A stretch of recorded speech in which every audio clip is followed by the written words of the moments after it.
Paano kung may critical illness si Pag-ibig member or any of his or her family members?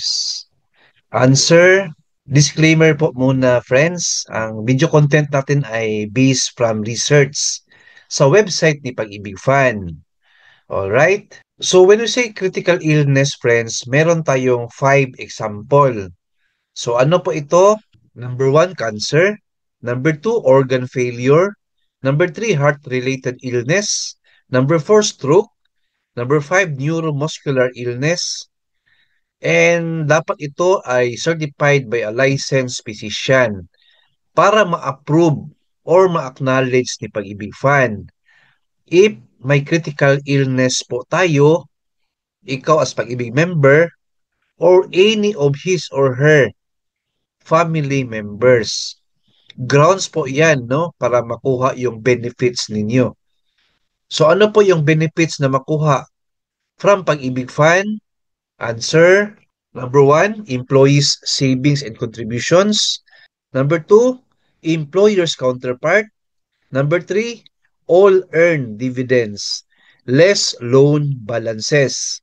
Simply said, friends, yung contributions natin sa Pag-ibig, no? If you remember, friends, every month may kaltas tayo sa sweldo, right? Yung mga deduction sa Pag-ibig. Nandun yung employees contribution, yan po yung employee savings and employer's counterpart. So, at present, 200 yung savings ni employee or contributions, 200 din kay employer's counterpart, all in all 400 a month. And may dividends yan siya annually. So lahat ng mga contributions, counterpart ni employer and dividends annually from day 1 up to present, yan po makukuha yan if may critical illness tayo or any of your family member. Pwede yan kunin sa Pag-ibig Fan. Lahat ng benefits po ninyo as Pag-ibig member. Less loan balances.